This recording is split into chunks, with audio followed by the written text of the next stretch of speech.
بسم اللہ الرحمن الرحیم۔ صرف 5 منٹ کا مدرسہ قرآن و حدیث کی روشنی میں 26 محرم الحرام۔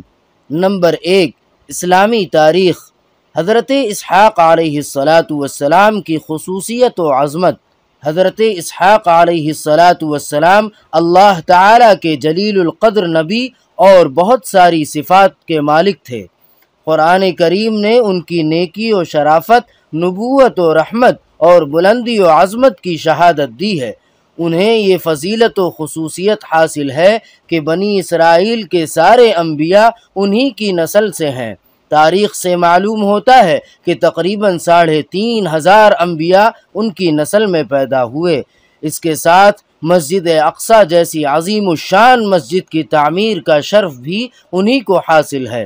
اللہ تعالیٰ نے ان کے فضل و کمال کا تذکرہ کرتے ہوئے فرمایا، ہم نے حضرت ابراہیم علیہ السلام کو حضرت اسحاق علیہ السلام کی ولادت کی بشارت دی کہ وہ نبی نیک بندوں میں ہوں گے، اور ہم نے ان پر اور اسحاق پر برکتیں نازل فرمائیں۔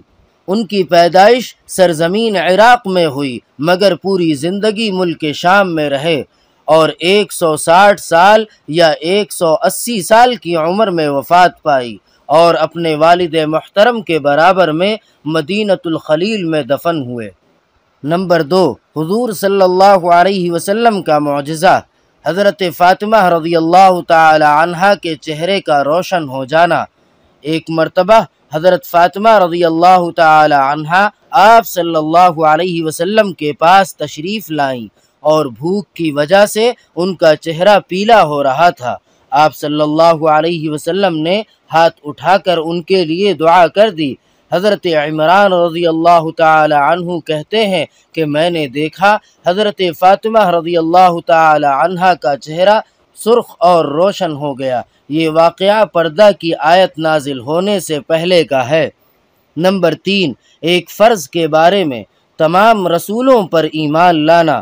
قرآن پاک میں اللہ تعالیٰ فرماتا ہے، جو لوگ اللہ تعالیٰ پر ایمان رکھتے ہیں اور اس کے رسولوں پر بھی، اور ان میں سے کسی میں فرق نہیں کرتے، ان لوگوں کو اللہ تعالیٰ ضرور ان کا ثواب دیں گے، اور اللہ تعالیٰ بڑے مغفرت والے ہیں، بڑے رحمت والے ہیں۔ خلاصہ، اللہ تعالیٰ نے انسانوں کی ہدایت اور رہنمائی کے لیے جتنے نبی اور رسول بھیجے ہیں ان سب پر ایمان لانا فرض ہے۔ نمبر 4، ایک سنت کے بارے میں، قناعت اور صبر حاصل کرنے کی دعا۔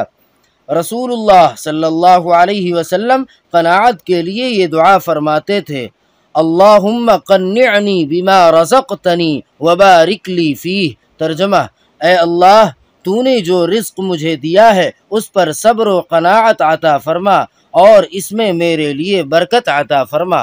نمبر 5، ایک اہم عمل کی فضیلت، تکلیفوں پر صبر کرنا۔ رسول اللہ صلی اللہ علیہ وسلم نے فرمایا، وہ مسلمان جو لوگوں کے ساتھ میل جول رکھتا ہے اور ان سے پہنچنے والی تکلیفوں پر صبر کرتا ہے، اس مسلمان سے افضل ہے جو لوگوں کے ساتھ میل جول نہیں رکھتا اور نہ ہی صبر کرتا ہے۔ نمبر 6، ایک گناہ کے بارے میں، ناپ تول میں کمی کرنا۔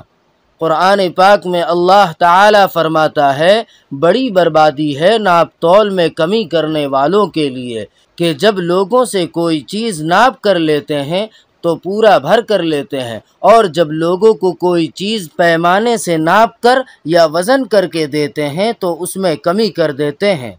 نمبر 7، دنیا کے بارے میں، دنیا کی محبت۔ قرآن پاک میں اللہ تعالیٰ فرماتا ہے، یہ لوگ دنیا سے محبت رکھتے ہیں اور اپنے آگے آنے والے ایک بھاری دن کو چھوڑ بیٹھے ہیں، یعنی دنیا کی محبت نے ایسا اندھا کر رکھا ہے کہ قیامت کے دن کی نہ تو کوئی فکر ہے اور نہ ہی کوئی تیاری ہے، حالانکہ دنیا میں آنے کا مقصد ہی آخرت کے لیے تیاری کرنا ہے۔ نمبر 8، آخرت کے بارے میں، قبر سے انسان کس حال میں اٹھے گا۔